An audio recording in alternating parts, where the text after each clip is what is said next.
Hello everyone, welcome to the fourth day of Python workshop. After getting the recordings, I am sure all the members are at a happy place today. So, without wasting much time, I hand over to Rahul sir. All right. So welcome guys, welcome to the session. And today we are going to talk about from where we left. We started the regular expression, and we'll take some more some more example on regular expression. That is like if I want to do the web scraping, I want to get the data from website, right? So in that case, I can very well use some of the packages which will help me to get the data from the website, and then we can find the patterns from that data.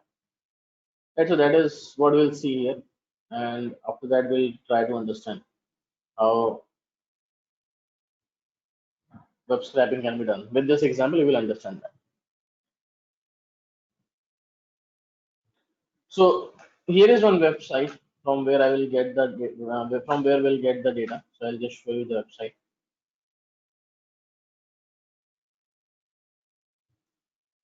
So here is the website where you can see that this is having some details of some people, and what we are looking for is we are looking for fetching out the phone numbers from here.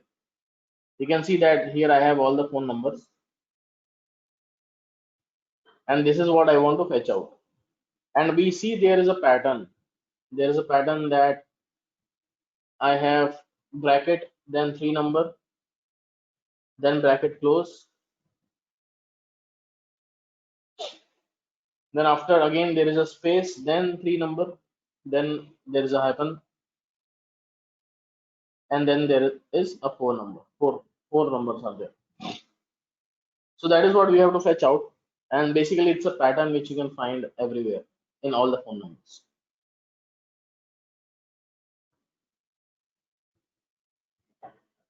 So now I'll take this website.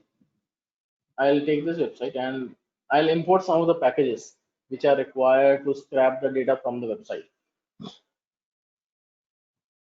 So there is a package called import url lib.request. So this is the package which we will use to import the data from the website basically. And also I will import re because I will require a regular expression package as well to fetch out the pattern. Now once I have this packages imported successfully, I will, let's say, create a variable called URL, and I will paste the URL because I want to open this URL. I will say that I'm looking for this URL to open. So basically what it does, it will, when you right click here, you see this view page source. This is what you will get.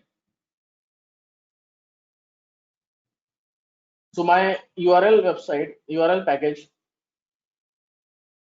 will basically read this data, the source data. Here you can find the patterns. Here you can see that there is some pattern coming. These patterns we have to fetch out.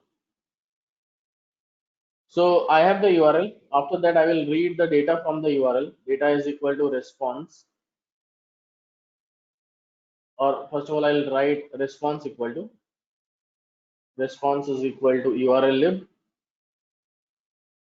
dot request dot URL open,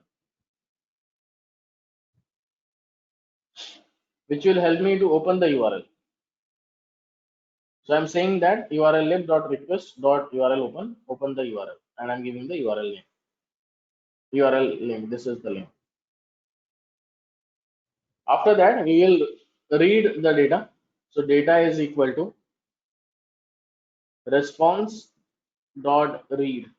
I am reading the data from the website.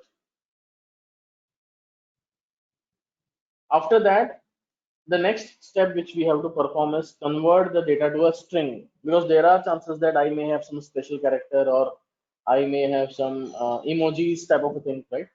So those thing I don't want. So what I'll do is I'll just write data underscore str. I'm converting my data. So data dot decode. I'm decoding my data. Once that is done, you can see that my data is now ready. You can see data str. Data str consists of all the data, which was actually we saw here. This entire data is now with us in this a very raw format. You can see this is my entire data. And from this data, I have to find the pattern. The pattern is bracket, free number, bracket, space, free number, minus sign, core number. We are converting this data to string because there are chances that I may have some special characters or emojis or any binary data. So I want to decode that and I want to make it as a string bit. Now from this data set, what I want is I want to find the pattern. So re.find all. And now what I want to find is I want to find a bracket. So basically here I am passing this slash, which is a wild card or you can say escape character, which helps me understand that this bracket is a part of a string. And then again I will write slash d, three numbers are there, and again I will write slash. Now what does this mean? I am saying that in my string, this this slash is basically helping me understand that bracket is a part of a string. That is why it is known as escape character. Then slash d3, we know that three numbers we have to take care. Then again I am having this bracket, but before that I am passing this slash, helping Python understand that this bracket is part of a string as well. So this slash is also escape character, because bracket we use a lot for in regular expression. So a regular expression may get confused that this bracket is a part of a syntax or it's part of a string. That's why we have to explicitly mention using this escape character that this is a part of a string. Then space d, free.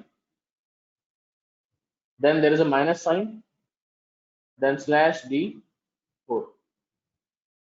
This is what we are looking for. From where? From my data.str. So this pattern I am looking from my data.str using re.findAll. When I execute this, you can see that all the phone numbers are fetched out. You can see all the phone numbers which we had in that data is with us. The numbers are starting from 25756370411, 25756370411, and the last number which I have is 655840613965558106139. So you can see that the entire phone number with the same pattern, I got that. So that is how using this urllib package, you can basically add or basically fetch out any of the patterns from the website data, view data source, from that data source.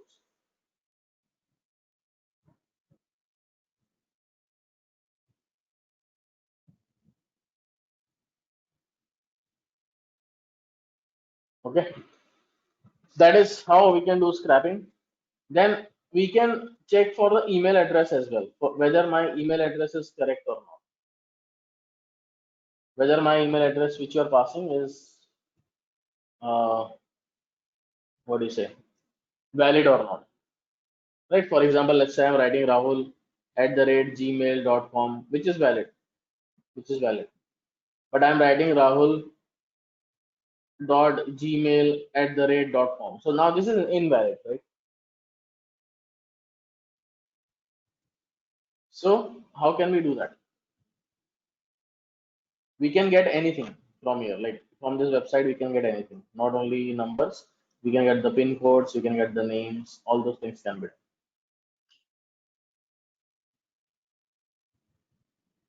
Now let me give user an input that user should able to put the email address.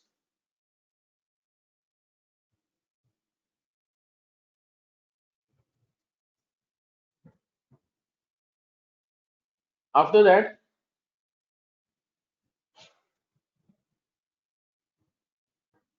I want to check whether the email address which he is passing is correct or not, or valid or not. So for that, I will again use the full match option. Now in my email address, my before at the rate, I can have anything, right? I can have alphabets, I can have numbers, I can have underscores, I can have dot, right? Very much possible. So for example, Rahul underscore Tiwari, or Rahul dot Tiwari, or Rahul Tiwari 123. All these things are possible. Normally we use underscore, we use dots, and we use numbers and alphabets. So I'll consider that as an option that only we can take these things. So I will write m is equal to re dot full match. Now what I'm looking for is I'm looking for a pattern, and that pattern is nothing but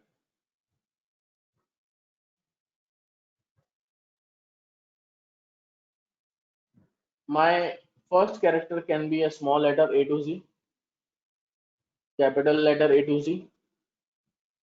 It can be 0 to 9. It can be underscore. It can be dot. How many times we can have? There is no restriction. So maybe I can have star. Star means no restriction. Any number of times these characters can repeat. Any number of times these characters can repeat. So that's why I'm putting star. After that, at the rate, let's say my business says that I just want Gmail. I only validate the email address which are Gmail, which are like service provider is Gmail. So as of now, I will say okay, gmail.com.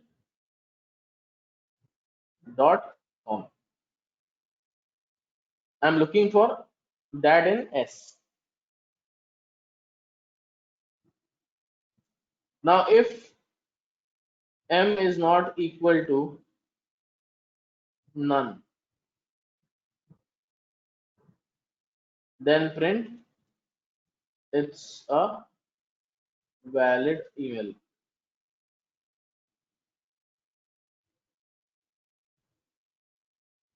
Else print it's not a valid email.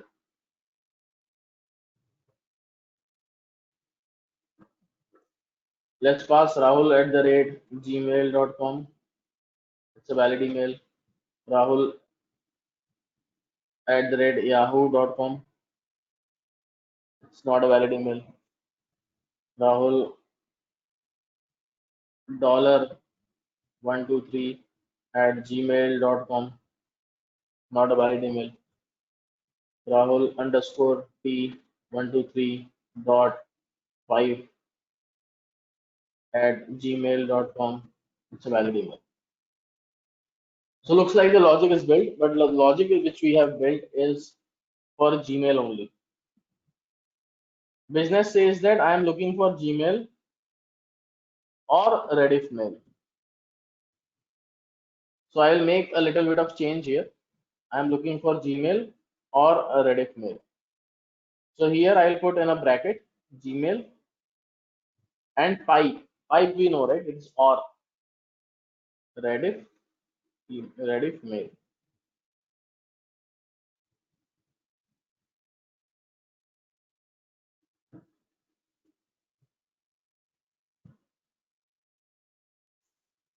It's a valid email.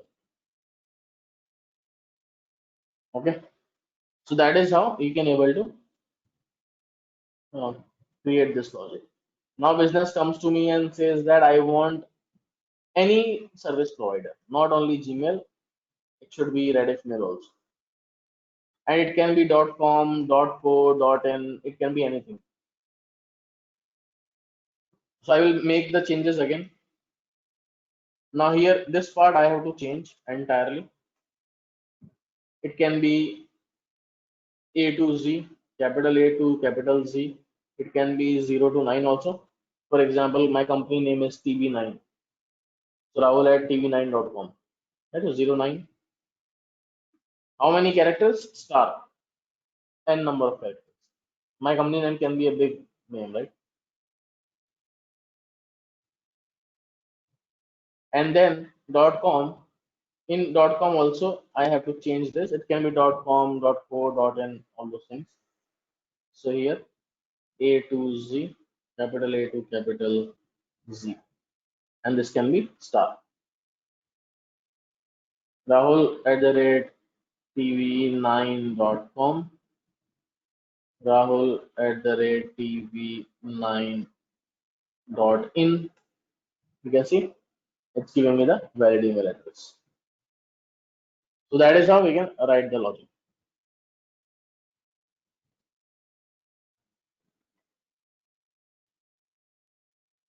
Underscore can be a part of the string, that's why I put underscore. It can be Rahul underscore also, right? So that's why underscore or dot can be a part of the string. Here, if I write caret sign, now let's see what happens. You see here, I am passing Gmail, but it is saying not valid because caret sign means nothing but not Gmail or Rediff Mail. You can give anything apart from Gmail or Rediff Mail.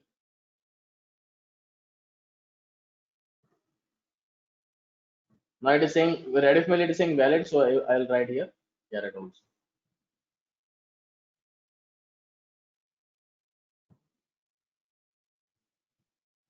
Okay. So this is this thing. Same way we can have .co, .in also, so we can have .co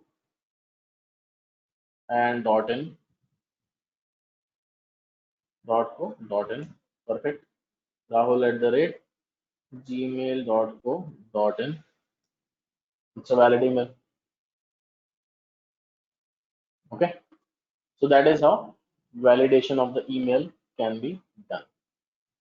I can part, let's say, some changes. Rahul dot gmail at the rate com.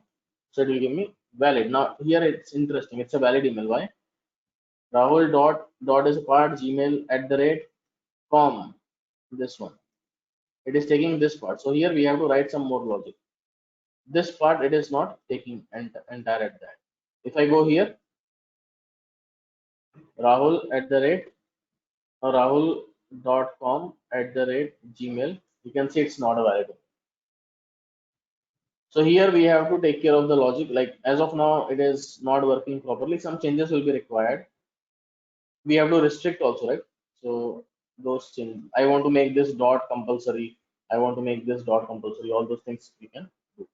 But as of now, it is considering the part only this one.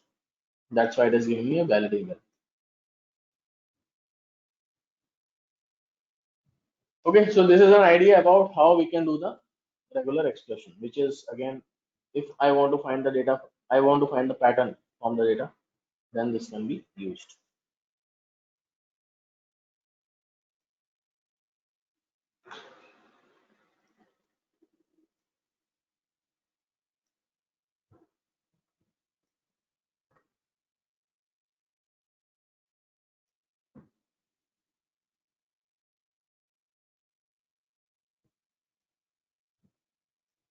All right. Now the next concept which we want to discuss is a package called NumPy, numerical Python. Numerical Python is a package which is helping me to do the mathematical calculation. I want to take the square root, I want to take the cube root, whatever you want to take, you can do that using this. M not equal to none means RE dot full match. We discussed that in the last class. If RE dot full match is giving me something, it will store that value in M, right? If it is empty, then it will say it's not a valid invalid. But if it is not empty, then it will say it's a valid invalid. This particular RE dot full match will generate some output. If the output is getting generated, that means something matched.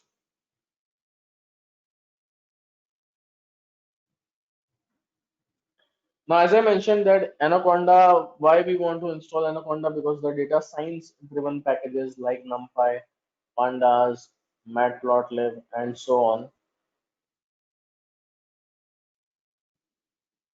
are my important data science driven packages. So NumPy is a package which we use for mathematical calculation, right? So with Anaconda, NumPy, Pandas, Matplotlib, all these packages comes by default. You don't have to install it separately.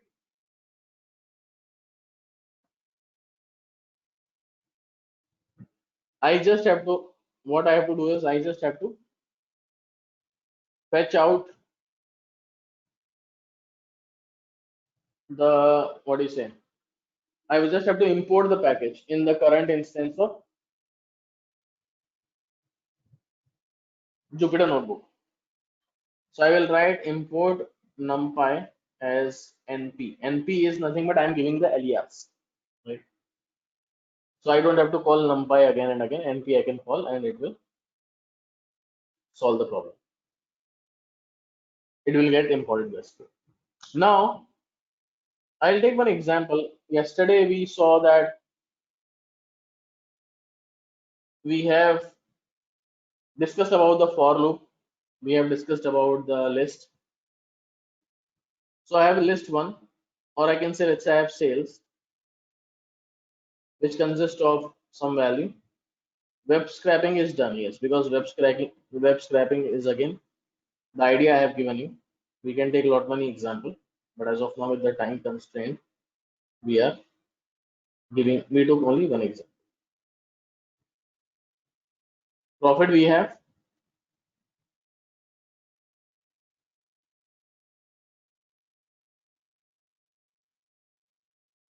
Now whatever we have studied from the past classes, what I want is I want to create a logic which will find or help me to create the profit ratio. Help me to find the profit ratio.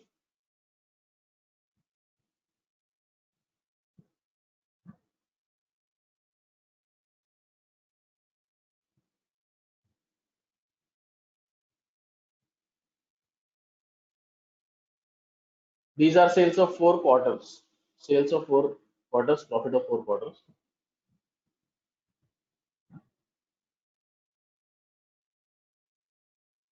Now here I have this values. My requirement is I want to divide this value by this value, this value by this value, this value by this value, this value by this value. I want to find the profit ratio.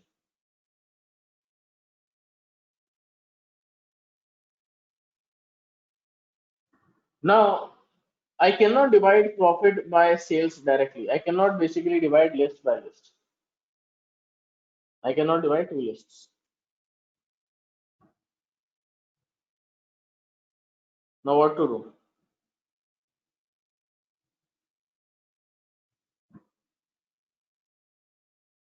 We have to write a loop. We have to write a loop which will help me to divide the first element of the profit with the first element of the sales. We can use zip also perfectly, but I will not use zip. I will use something else. But for loop is definitely required. So for I in, there is a function called range. Now what is range function? We'll talk about quickly. So range is nothing but it helps me to generate the numbers. If I write a list, you can see that it is helping me to generate a number from 0 to 9. So when I'm writing range 0, 10, it will give me number from 0 to 9. When I'm writing, let's say, range 5, 10, it will give me the number from 5 to 9. Same way, what I will do is I will use 0, and in place of 10, I will use length of sales. What is my length of sales? 4 value, 4. So can I say it is range 0, 4? When I'm writing range 0, 4, it is 0, 1, 2, 3. So can I say that this 0 is the index of this number? 1 is the index of this number, 2 is the index of this number, and 3 is the index of this number. Same way, this 0 is the index of the first number, 1 is the index of the second number, 2 is the index of the third number, and 3 is the index of the fourth number. So now my task is pretty much simple. I just have to take this from here to here, and I'll put it here. Colon. Now my loop will iterate from 0 to 4 or 0 to 3 because it is generating 0, 1, 2, 3. Before that, I will create one empty list, which is profit ratio, which is an empty list. What I want is I want to populate this list with the profit ratio, which is profit of 1 divided by sales of 1, profit of 2 divided by sales of 2, profit of 3 divided by sales of 3, and so on. So profit ratio dot append function we saw when we started the initial classes. Profit of I divided by sales of I. Now what is the first value of I? The first value of I is 0. What is my second value of I? The second value of I is 1. Third value of I is 2. And fourth value of I is 3. So profit of 0 divided by sales of 0. Profit of 1 divided by sales of 1. Profit of 2 divided by sales of 2. Profit of 3 divided by sales of 3. And when I open up this profit ratio list, it will consist of the numbers. So you can see that here I am getting the profit ratio. But the problem with this is that I have 4 values. What if I have millions of values? I am running a for loop. So if I am running a for loop, that means it is row by row processing. And as it is row by row processing, the time consumption will be more. I want to make it faster. I cannot do row by row processing here. So in that case, what we will do is we will use the concept of arrays. So arrays concept is there in Python, which comes from the package called NumPy, numerical Python. So NumPy package has a function called array, np.array, and I'm converting this sales, which is a list, to an array. Now it is no longer a list. It is like sales underscore array. And now when you see here, I have sales underscore array. It is an array. Here we can add np.round.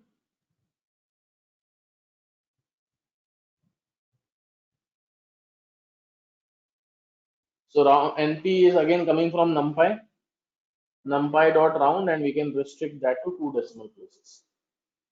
Right? You can restrict to any number of places.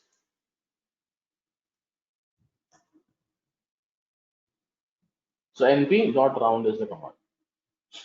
Now here I have sales array, and I'll convert same profit also. So np.array profit, and this is my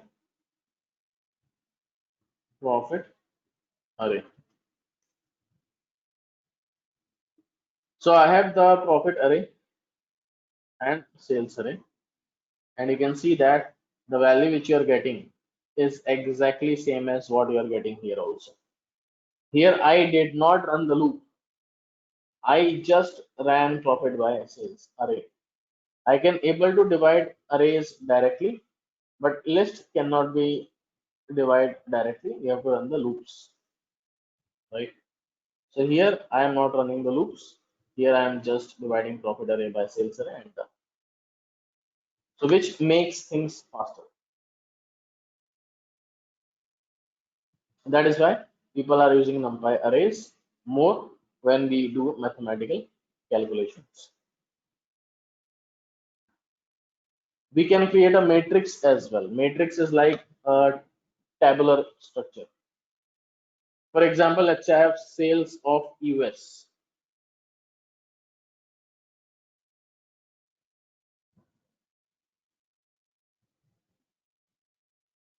Same way I have sales of EU and sales of JP.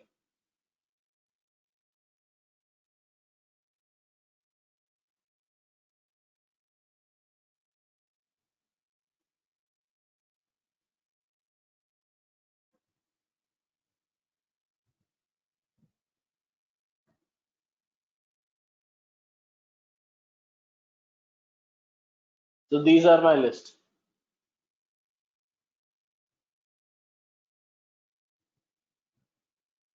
Arrays can work with the alphabets also, not only numbers.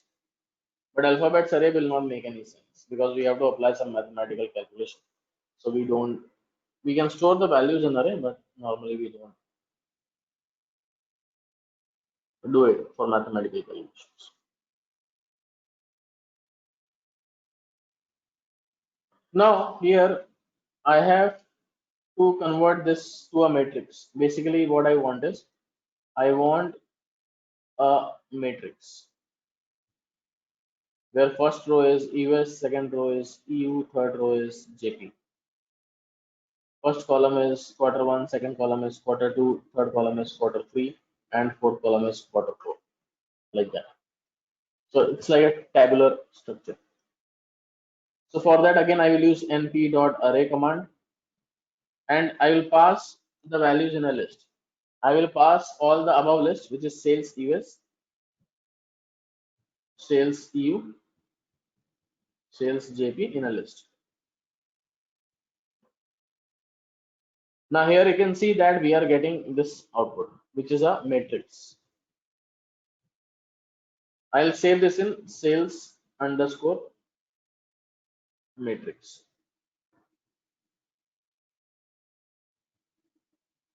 Same way, let's say we have profit also. Profit US, profit EU, profit JP.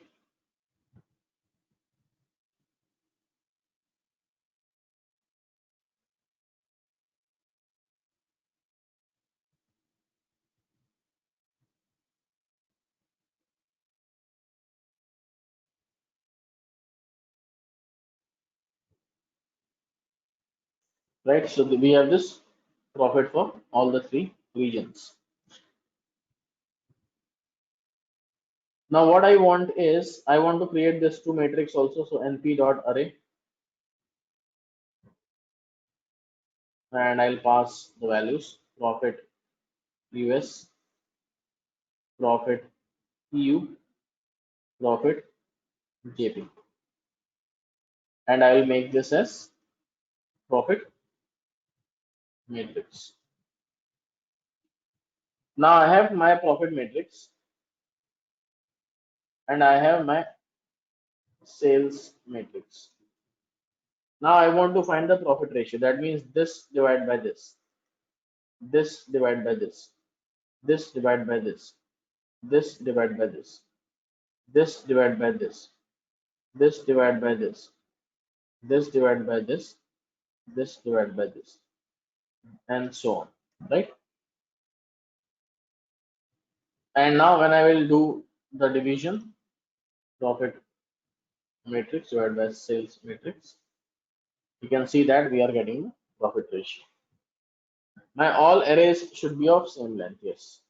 If I am passing three values here, four values here, and five values here, or three values here, four values here, and four values here, it will not create a matrix.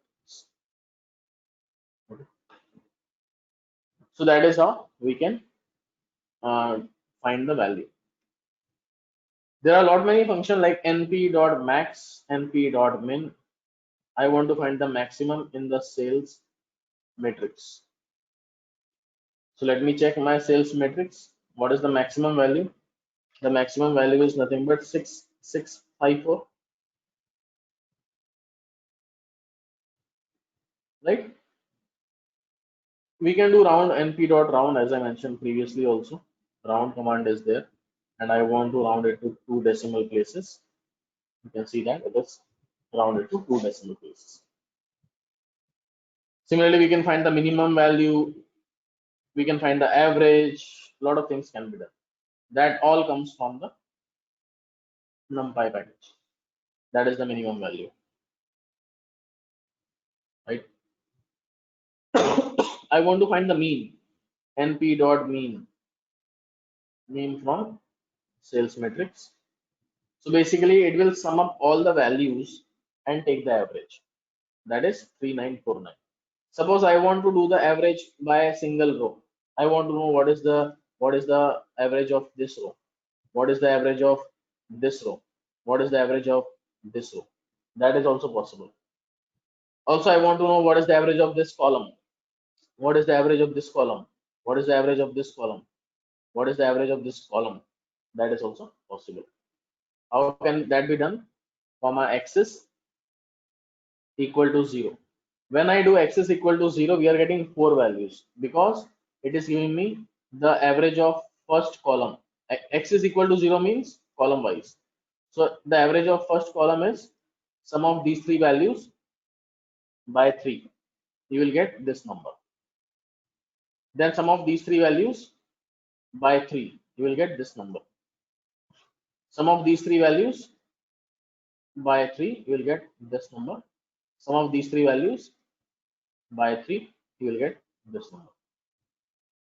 So when I'm writing x is equal to 1, it will take the average column wise. When I write x is equal to 1, then it will give me row wise. So this is nothing but the average of first row, 4118.5. This is nothing but the average of the second row, 3613. This is nothing but the average of the third row, that is 4115.5. Right? So that is how you can do average. You can find median also. So we can have same syntax, just from mean it will become median. So median, I am finding median row wise. I am finding median column wise. I am finding overall median.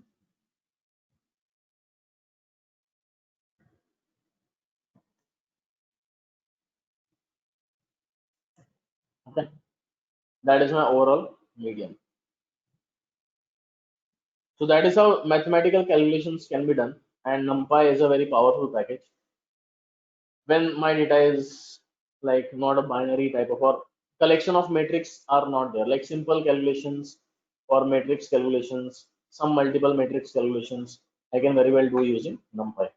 But when we are talking about image processing, then we are talking about collection of the matrix, which is known as tensors.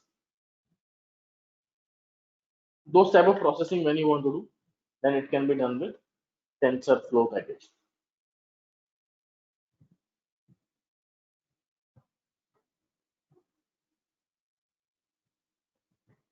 Okay.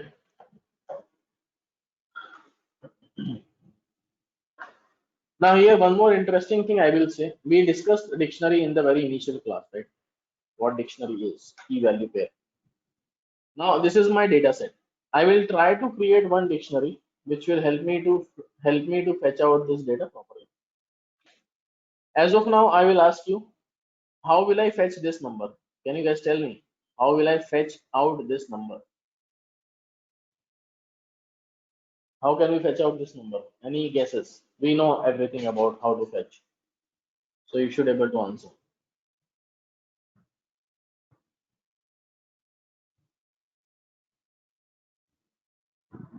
So what is the row number? What is the column number?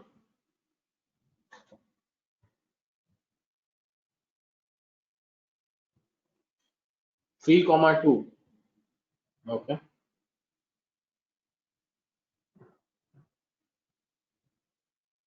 Any other?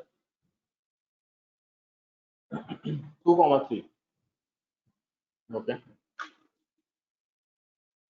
Indexation starts with 0 in Python, right? Can I say this row number is 0? This row number is 1. This row number is 2. Same with this column number is 0. This column number is 1. This column number is 2. This column number is 3. All of you guys, right? Indexation starts with 0, and to fetch this value we will write 1 comma 2. Are you understanding it? So this 343 is nothing but 1 comma 2. You can also write something like this: profit matrix, square bracket 1, then again square bracket 2. That is also fine. Now my question to you guys is, what will happen when I will write like this?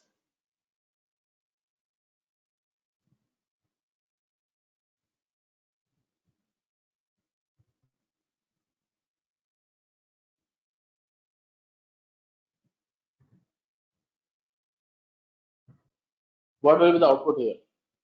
Can anyone tell me? Any guesses? Just a random guess based on what we have learned till now.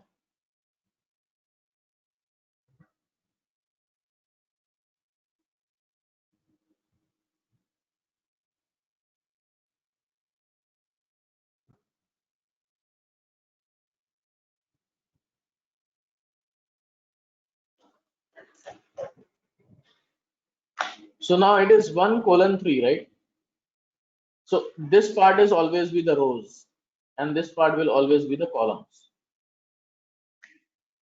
So it is looking for row number 1, 2, and 3, where 3 will not participate. 3 will not participate. The last number will not participate. We saw that in the list also. So 1, 2 will participate. That means this entire row will come, and this entire row will come. But then there is a restriction in the column. Column is 0, 1, 2, 3. So 0, 1 is not participating. 2, 3 is participating. You are passing 5. 4 is not there, 5 is not there. So I will not take that. So it will take only 2 and 3. So the output will be this 4 values. Okay. Let's check that. You can see that those are the 4 values we are getting. So that is how we can do the slicing. But now what interesting thing we want to do is, if I select this number, explain again. Okay, so 1 colon 3. 1 colon 3 is what? This is row number 0, row number 1, and row number 2. You are looking for what? 1 colon 3, where 3 will not participate. So 1 colon 2. So row number, which one? This row? These two row will participate, right? Row number 1. So row number 1 and row number 2 will participate. 1 and 2. 3 will not. 3 is not there, but it will not also. So these two rows will participate. But now restriction happened on the column also. So 2 colon 5. This is column number 0, column number 1, column number 2, column number 3. 4 and 5 is not there, so it's out of scope. So it will fetch what? 2 colon 3. It will fetch this. So we are left with what? We are left with this part. We'll get this part. Okay.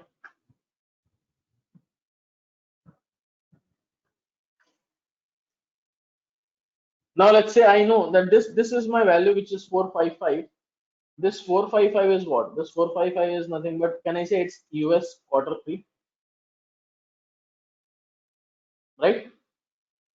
If I say 444, it is EU quarter 2, because we created this what do you say, matrix. That's why we know that my first row is US, second row is EU, third row is JP. My first column is quarter 1, second column is quarter 2, third column is quarter 3, and fourth column is quarter 4. So how will I fetch it now? Let's say I want to fetch out 232, or let's say I want to fetch out this 222. That means I am looking for Japan quarter 4, right? I don't know the index number, then how will I take care of that? I want Japan quarter 4, sorry. I will create a dictionary as a developer. My first dictionary will be rdict, region dictionary. Dictionary is a key value pair, we know that. My first is US, right? My first row is US. What is the index of US? 0. My second row is EU. What is the index of EU? 1. My third row is JP. What is the index of JP? 2. Same way, QDict for quarter dictionary. So here we have quarter 1, 0th index. Quarter 2, first index. Quarter 3, second index. And quarter 4, third index. So now I have key and I have value. I have key, I have value. I have key, I have value. Can I say that Japan is index number 2? Japan is index number 2. Yes, we also gave that number. Can I say quarter 3 is nothing but number 2 and quarter 4 is 3, because it is 0, 1, 2, 3. I am looking for 222, which is quarter 4. The index of quarter 4 is 3. So now what I will do is I will write just a dictionary. We know that when I pass R dictionary and I will pass US, it will give me corresponding value. The corresponding value is 0. I am looking for Japan. I am looking for Japan. I am getting 2. Also, I am looking for quarter 4, right? Quarter 4, that is 3. Now what I will do is I will write profit matrix square bracket close, square bracket, square bracket close. Now what will happen here? This rdict jp will give me 2. This qdict q4 will give me what? 3. I am looking for profit matrix 2, 3. What is 2, 3? 0, 1, 2, 0, 1, 2, 3. We are left with this 2, 2, 2. So let's run this. You can see that we are getting 2. Okay. So that is how we can able to fetch out.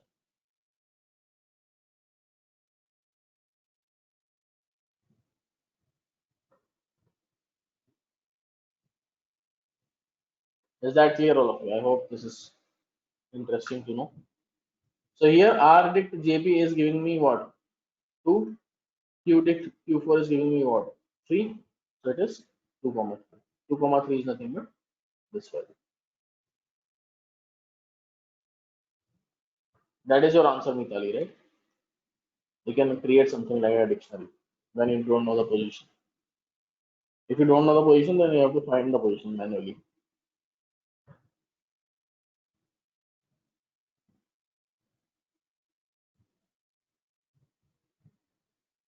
All right. So then the next topic which we have is pandas, which will be more interesting for you guys, because you must be dealing with the Excel files, CSV files, and all those things.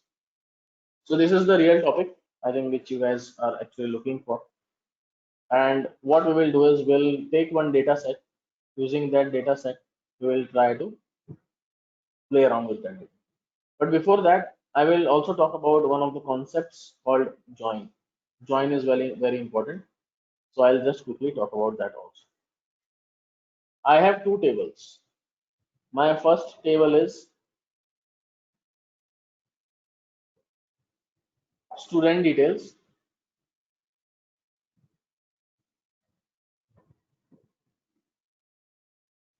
RD for row because this value will be row, right? Left value will be row, right value will be column. So 2 is my row, 3 is my column. I have a dictionary which is student ID. I have a student name, let's say A, B, C, D, E, and I have, let's say, region. It's a key value pair, right? Dictionary is a key value pair. We discussed that in the previous sessions. Then we have south, then we have east, we have west, and we have west. And I'll have this student details. So I have created a dictionary, and the dictionary name which I have given is student details. Now, if you guys remember, we used pandas and we converted this to table also in the initial class. So that is what we will do here also. So it is PD. I'll import pandas. So import pandas as PD. PD dot data frame. I am converting this dictionary to the data frame. You can see that this student details is no longer a dictionary. It will become a data frame.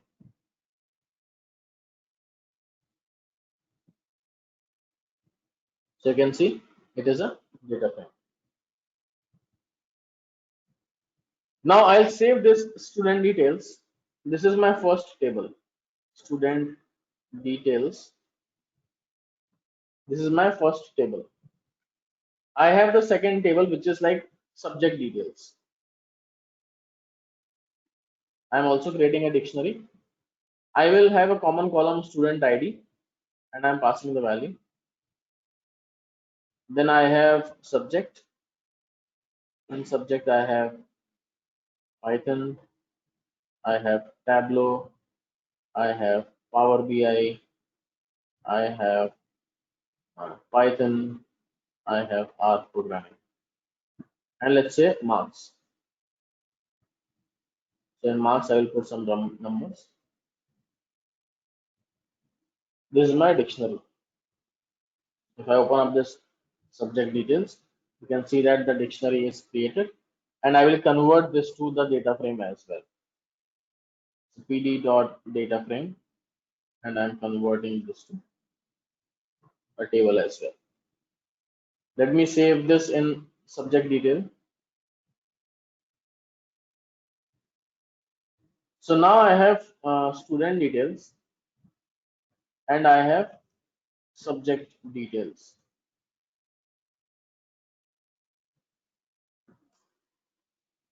Two tables are there.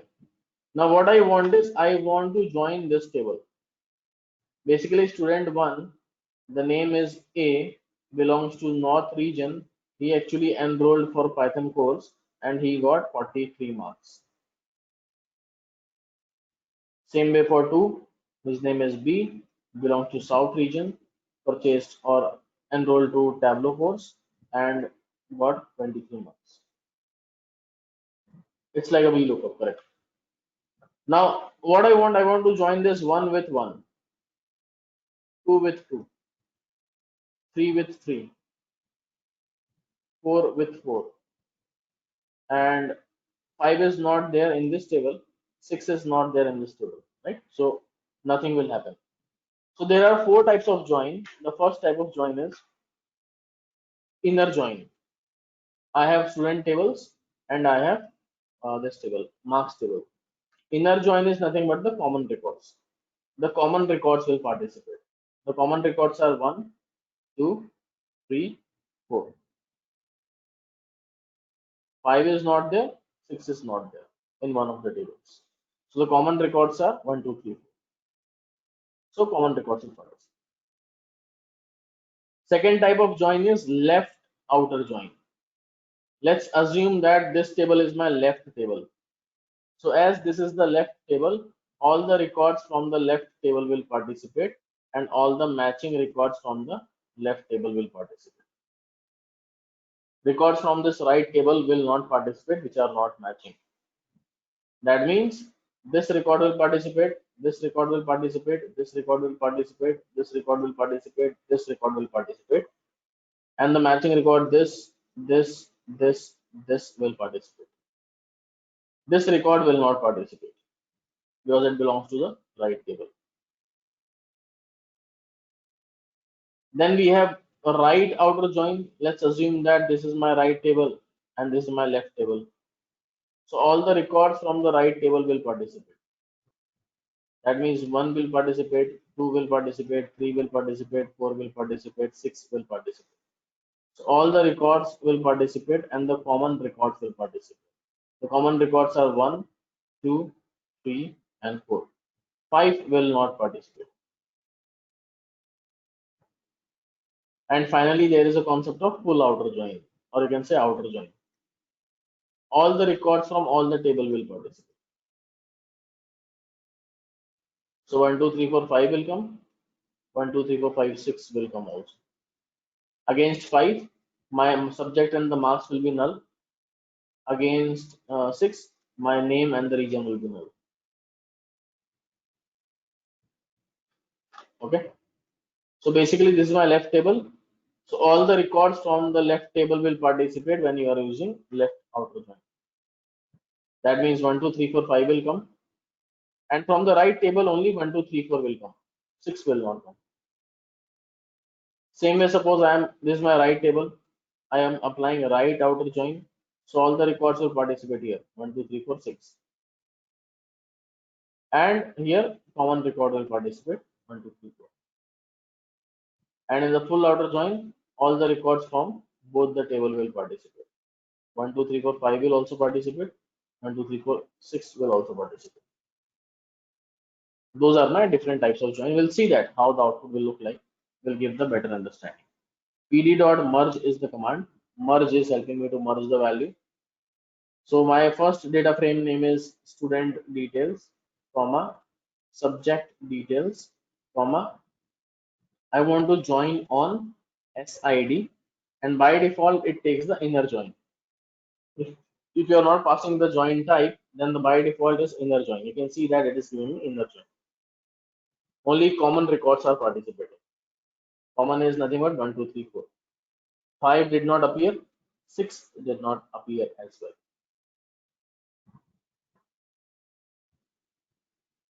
I can change the join type by passing comma, and here I will write what is saying how.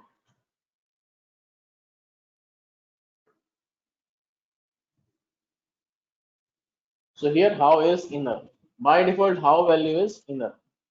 Suppose I make this how value as left.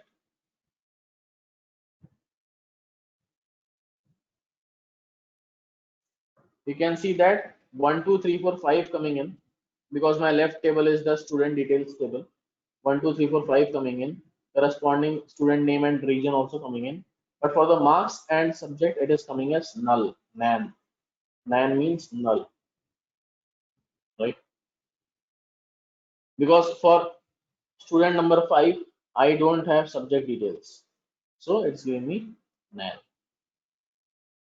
Same way, if I apply a right outer join, in that my student number 6 will participate, which is present in the subject table. So right, you can see that student number 6 will participate, but student number 5 will not participate. Here in the student number 6, I have subject and marks with us, but you can see that region name and student name is coming as null because these details are not present for student number 6. And finally, we have the full outer join. I'll just copy this and I'll paste it here. In place of right, I will write outer. Outer will give me 1, 2, 3, 4, 5. You can see here, outer is giving me 1, 2, 3, 4, 5. With 5, I am getting EW, but I am not getting the subject and marks. Same way I'm getting the 6 also, but name and region is not there in that table for that record. So that is my outer join.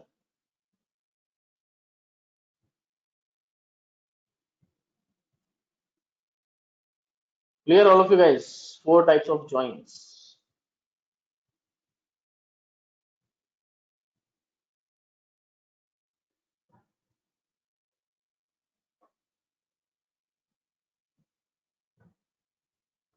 So that is how we can apply joins.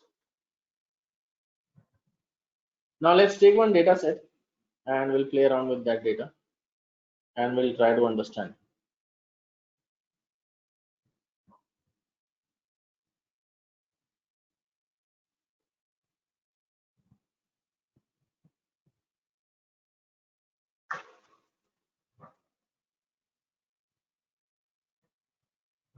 We can put condition here, we can apply where clause and all those things also. We'll see that now. Now we'll play around with one data. Let's say I'll have one data, I'll copy that.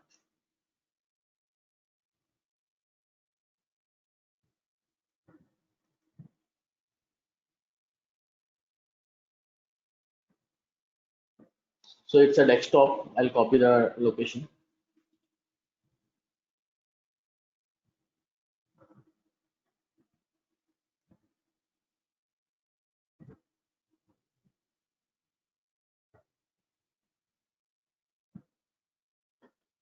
Import os.chdir. I want to change my working directory.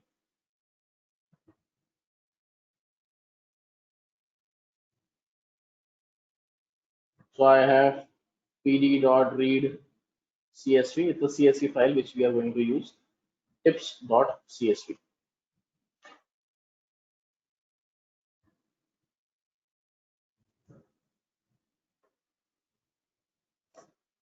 Okay. This is my tips data which we got from that Excel file, the CSV file which we saw, which we put that in the what is it desktop. Now here you can see that I have total bill, I have tips, I have sex, I have smoker, I have day, time, and size. I want to play around with this data set. I want like apply some conditions. I want to do some group buys and a lot many things we will do here. For example, let's say I have only business says that I am looking for only few of the columns. I don't want all the columns from this data frame. I am looking for only tip column, total bill column, smoker column, and time column, right? So I'm looking for from the tips, I'm looking for double square bracket. I'm looking for total bill. I'm looking for tip. I'm looking for let's say smoker, and I'm looking for time. You can see that the columns which we are looking for is coming in. Total bill, tip, smoker, and time. So the relevant column which we are interested in will get there. Now let's say I want to apply a filter. I'm looking for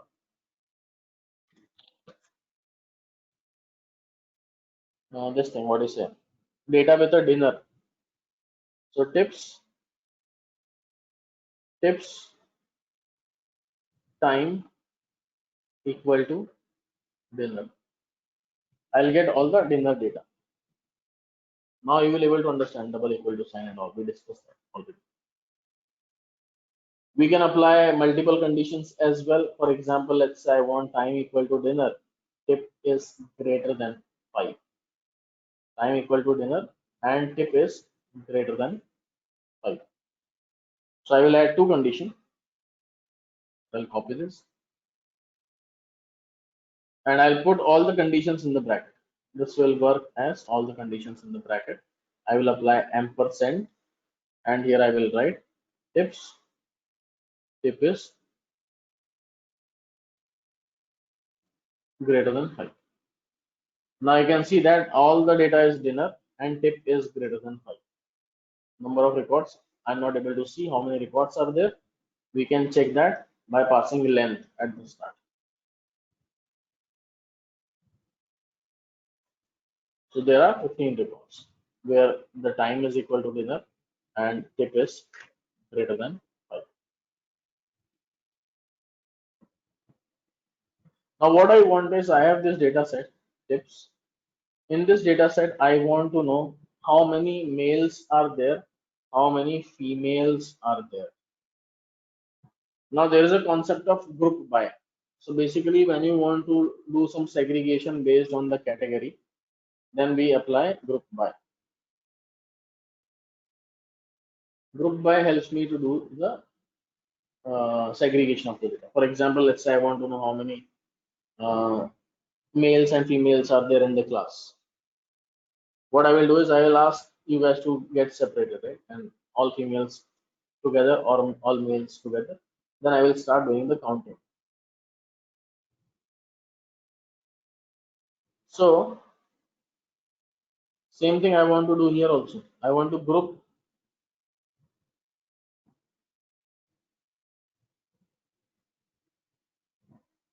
I want to group the data by sex. So what I will do is tips dot group by. I want to group by sex and I want to find the count. You can see that we are getting the count. How many females are there? How many males are there?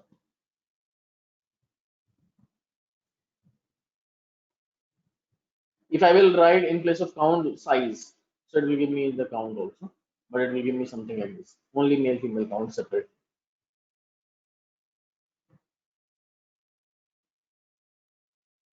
Suppose I want to do group by on two columns. For example, I want to do group by on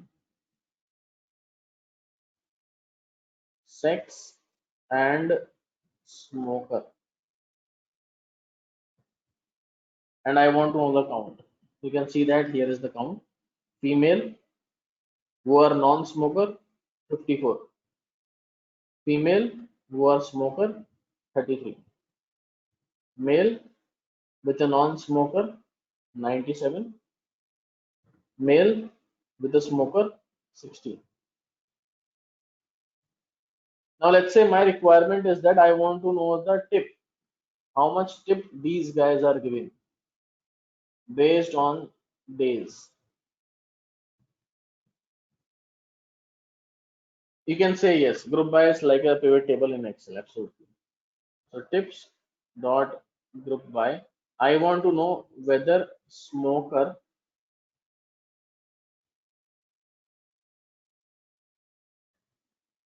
who is a male or female based on the day, how much tips he is giving. Curly braces. I'm giving the column name as tip and I want np dot mean. NP is coming from NumPy package. I am doing mean. I'm aggregating. AGG is for aggregation. Now when I open up this data, you can see that I have data coming in.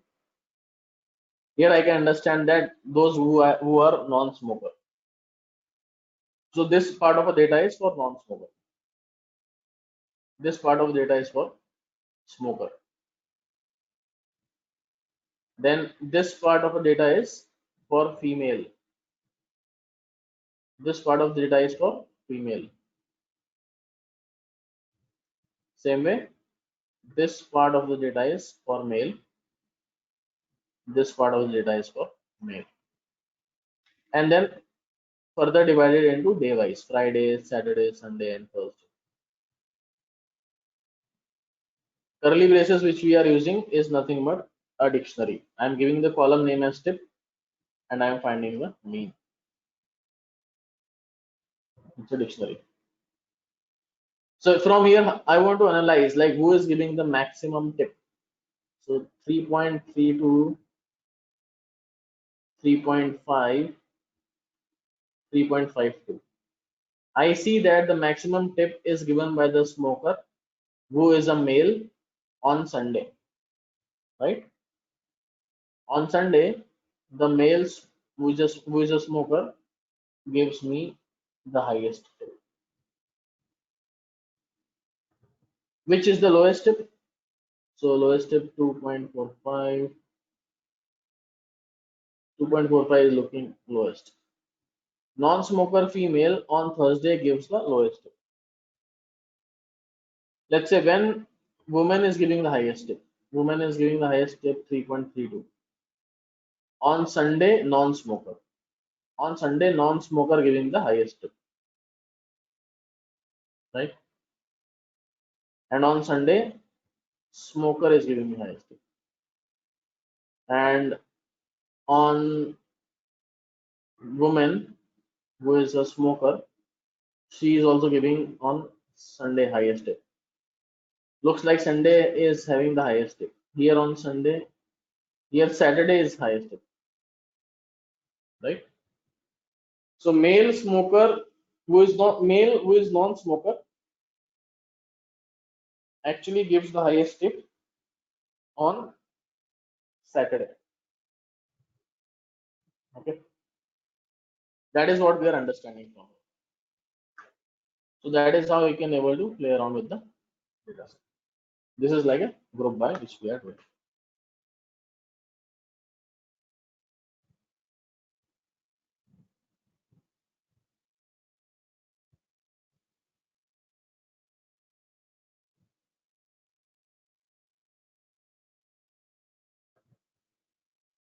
All right. Now we can do join on the multiple tables as well. As of now, we did the join on two tables. I had student details and I had uh, subject details. So I did the join of two tables. I can do join on three tables also. But before that, one more thing I want to highlight here is that there is a concept of in clause. For example, here I have multiple days: Friday, Saturday, Sunday, Thursday. I am looking for Friday, Saturday, and Thursday, right? I am looking for Friday, Saturday, and Thursday. So basically, I want to apply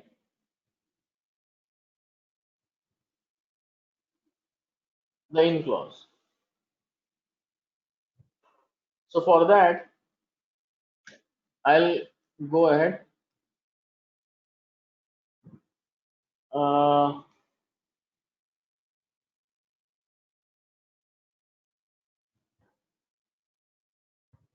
let's say I have my tips. In this tips, what I'm looking for is I'm looking for Friday, Saturday, and Thursday report. So stats like tips dot tips again. Which column I'm interested in? Day. So I'm looking for day. Dot is in Sunday, Saturday, and Thursday.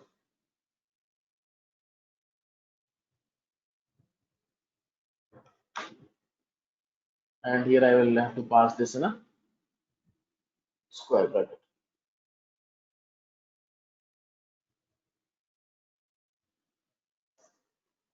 So now you can see that the data which we are getting is for Saturday, Sunday, and Thursday.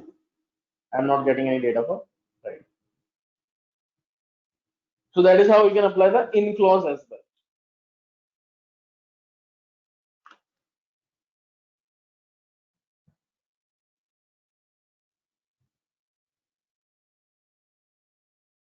Now I want to know how many unique values are there. We can apply double equal to sign, but how many double equal to sign will you use? I have three values: double equal to Sunday, double equal to Saturday, double equal to Thursday. Suppose I have 1,000 values then, right? Now, one more thing which I want to show is unique values. I want to know the unique values. Here is my tips, which is a data frame. I want to know what all unique values are there on day. In day, I have what? Saturday, Sunday, Friday, and Thursday. So what all unique values are there is what I'm looking for. So I'll write tips dot day dot unique. So it will give me all the unique values which I have.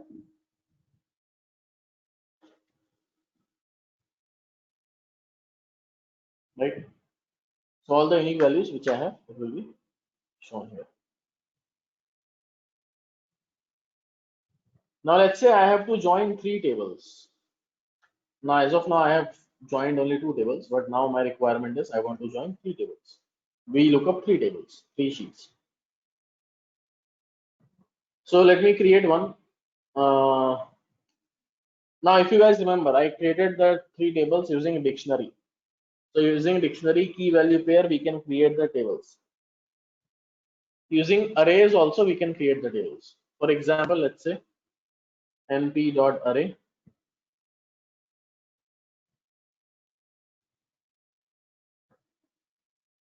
a 5 9 comma b 4 6 comma c 24 9. This is my array, simple, and I am converting this to pd dot data frame. I am converting this array to a data frame. Now this data frame I need to give the columns as well, so comma column names, basically columns. Let's say first is name, second is attribute 1, and third is attribute 2. I gave the column names as well, and I'll give this name as data frame 1. So I have created data frame 1, I will create data frame 2, and I will create data frame 3. I'll make some little bit of changes in the data frames so that joining will be, some of the records will not join. Second data frame, let's say I'm making it as 19, let's making it as 16, let's make it as C2 and 9.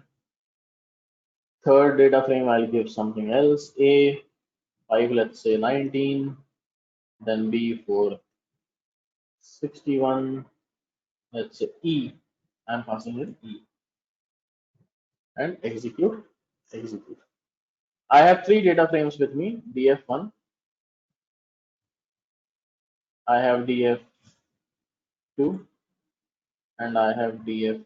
3 data frames we have created, df1, df2, and df3. Now my question to you guys is, what will be the output of inner join when I am joining using only name? What is the output of inner join when I'm joining using name? How many records will come basically? 1 record, 2 record, 0 record, 3 record. 2 records, right? Absolutely. Perfect. So this A joins with A and joins with A also. This B joins with B and joins with B also. This C joins with C, but after that it finds E, so join will not happen. So let me run the inner join. So pd dot merge. I want to join df1 comma df2 on name.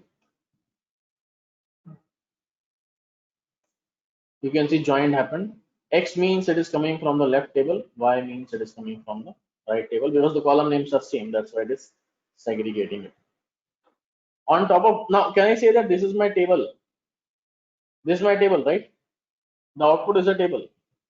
So this table I want to join again, pd dot merge. I want to join this table with df3 on again name. You can see that we are getting 2 records. So this is the join happening between the 2 tables. On top of that, I am applying one more join.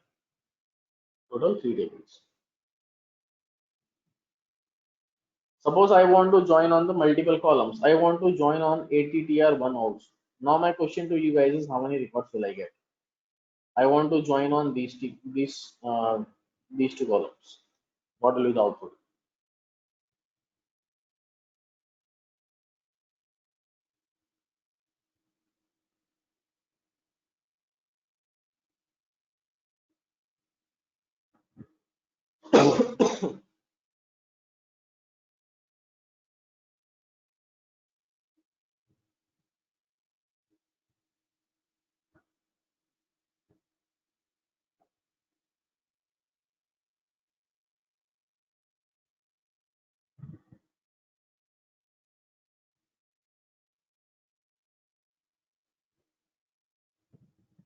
So I will get what?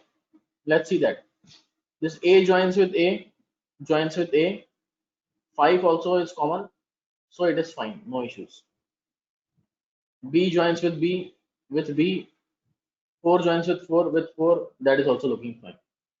But this will not able to join, right? Because E is there and numbers are also different. So the total number of records which you will get is 2. But how to do that? I will pass in the on clause in a square bracket. I am looking for name and ATTR1. Same way here also. Name and ATTR1. You can see that. Here's the output.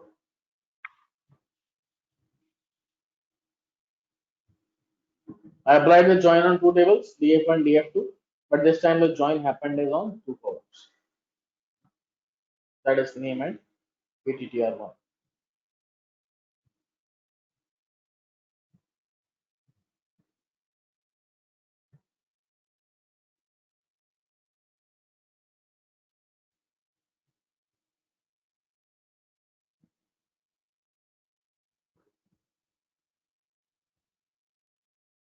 ATTR1 repeated twice.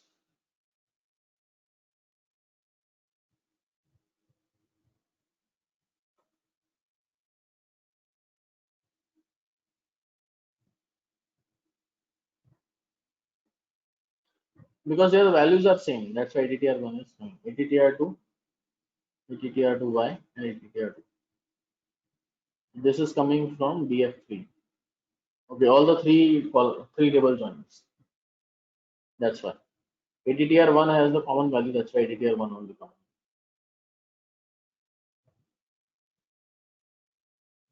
How Python chooses which table is the left table? The table which is coming first is the left table. This is right table. And then now this entire is the left table, and this is my right table. So whichever table which you are putting first is my left table. And you can change this also very well. In place of this on, you can write left on also. You can change left on, and whatever value you want was you can pass that. But normally we use this on clause only.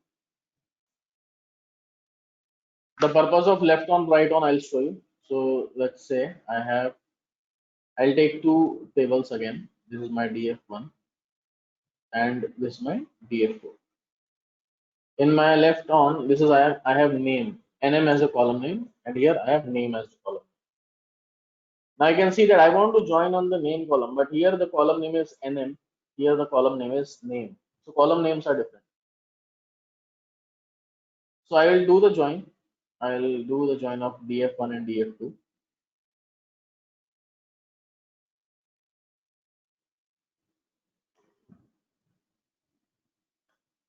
And here I will write, because I want to join on name only. So left on, I will tell Python that my left column name is NM. Right on, my right column name is name. That is how also we can join. Because here the column names are different. That's why we have to use this trick.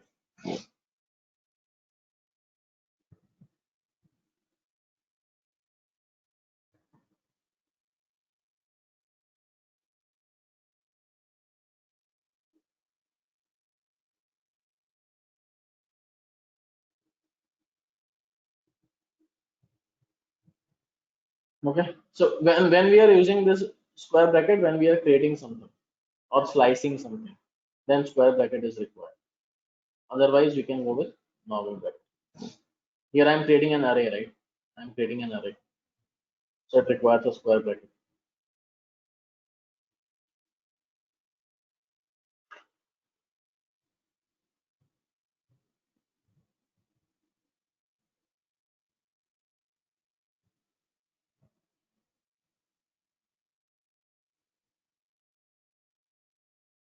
Now also we can do the sorting as well. For example, let's say I have tips. I want to sort the data by total bill. I want total bill to come, the highest total bill to come first. Then others should come. So basically descending order. So tips dot sort values. And I want to sort on which column? I want to sort on uh, total bill column.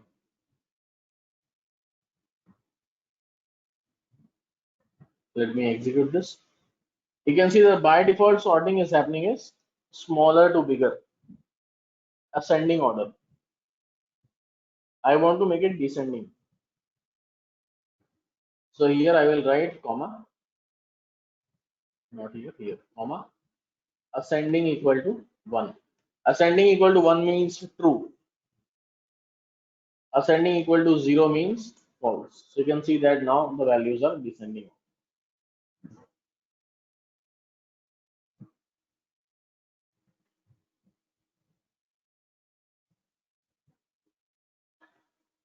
So based on the columns, the values, we can sort the data.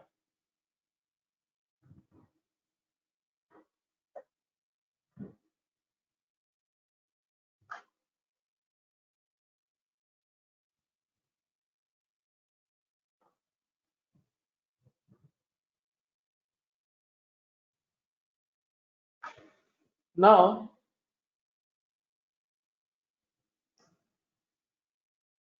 on this data only, we will try to analyze that, okay, let's say I want to know, is there any relation between total bill and tip, is there or not, right? So both are numbers. When both are numbers, then the best chart which we have is the scatter plot. So I'll import the package, import cbom as SNS. I'm giving the alias as SNS. Now SNS dot lm plot. My data is equal to tips. Tips. My x is equal to total bill, and my y is equal to tip. You can see that a chart is getting created, and from this chart we can see that when my total bill is increasing, I see there is some positive relation. I'm not sure how much, but yes, there is some positive relation that my total bill is increasing, so my total tip is also increasing. We can get the what do you say, strength of this relation as well by using the correlation coefficient. So correlation coefficient is basically helping me to find the strength of the relation. So I have tips dot uh, CORR and execute. So this will give me the coefficient of correlation coefficient. I want to know whether there is a relation between total bill and tip is there or not. You can see that there is a good correlation of 67%. Total bill and size also I see a decent correlation of 60%. That means suppose if I want to predict the total bill, then tip and size will be an important factor for me. Obviously, when the tip is more, size is more. When the size is more means more customers are there in that particular table. So if more customers are there, then obviously there will be uh, more sales will happen, and also if I'm getting more tip, then also my revenue will increase. So all those options we have. So this is my correlation coefficient, which is helping me to get the understanding about it, how my data is. Now on top of this, I'll create one more chart, which is sns.heat map, and run this command. You can see that this heat map is created, which is helping me understand how the data is. You can see that here. If you see my color, it was around 60%, right? So you can see tip and size is 60%. Total bill and size is around 60s only, 50s and 60s. And if I say total bill and tip is, you can see again around 60s. Tip and size is negative. Looks like tip and size is very negative. We can see that also by the number. So comma and not equal to 2. And not will help me to put the numbers. You can see the numbers coming in. These are my numbers. So here I have the correlation. It is 68% between tip and what? Total bill. Tip and total bill, there is a 68% correlation. Tip and size, there is 60% correlation. Tip and size, there is 49% correlation. So basically, this is helping me understand that this how this data is correlated, how the columns are correlated. So this can be used using heat map. Then we can create bar plot also. SNS dot bar plot. Bar plot will help me understand, okay, my data is tips, and let's say in my x-axis I want 6, and in my y-axis I want total bill. You can see that it is giving me a chart where I can understand that female are having less total bill as compared to males. Males has high total bill. I can use another plot also, which will help me understand the same. That plot is known as strip plot. You can see that here. It's showing me the strip plot. It is helping me understand like how the range are of my sales. There are some customers you can see here who are like very much having a higher bill. Right? Here I have some customers which are having higher bill.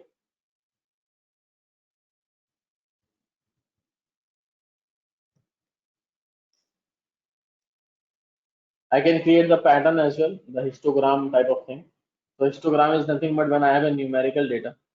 When I have a numerical data, I want to know how the pattern is. So SNS dot the plot name is distribution plot. My data is equal to tips, and my x-axis is equal to, let's say, total bill.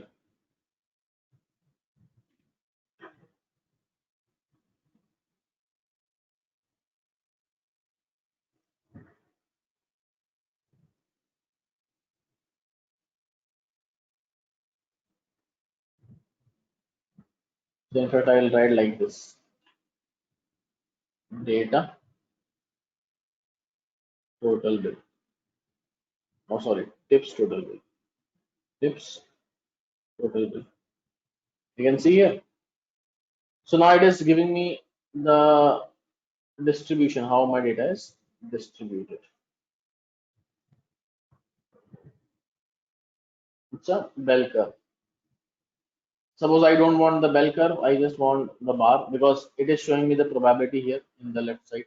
I don't want the probability. I'll write KDE is equal to false.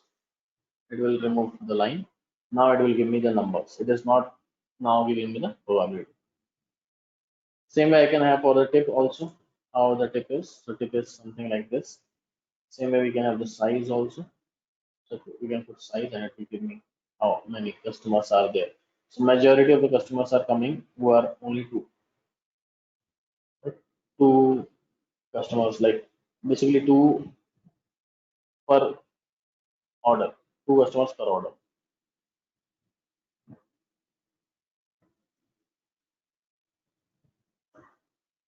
That is how it will give me the probability. This is my probability distribution.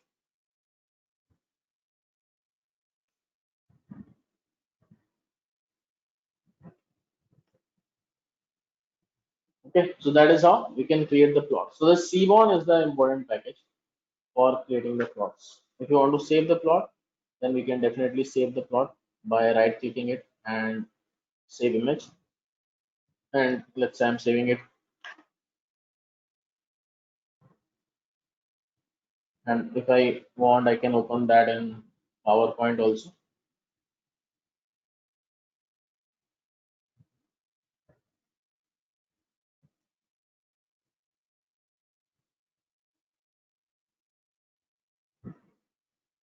You can see here, we have the plot coming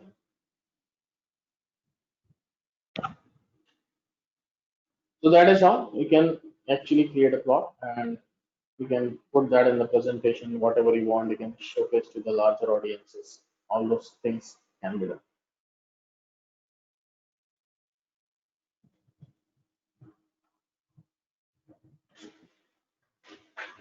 Are you guys understanding this, all of you?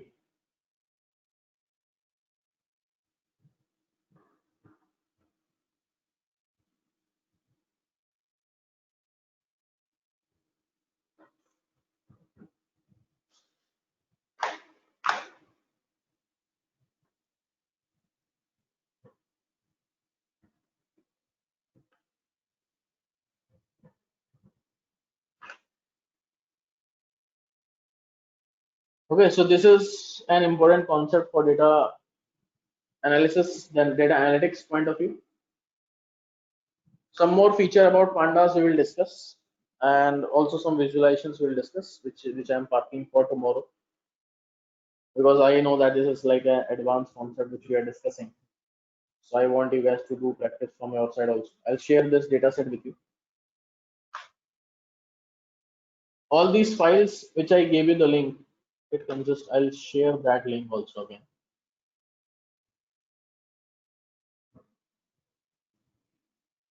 In this link, you will find all the data set, all the codes also. I just pinged you guys. Right, so here what we discussed is web scraping. We discussed about the data frames. Some more data frame concepts we have to discuss. And some more visuals like box and whisker plot. That is one of the interesting plot which we will discuss in the next session.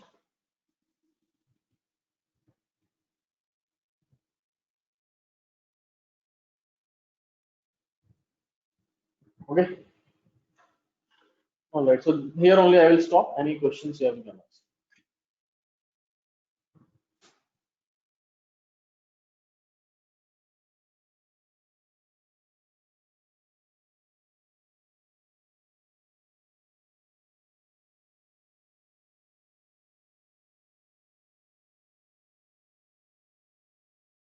Are you done, sir? Yeah.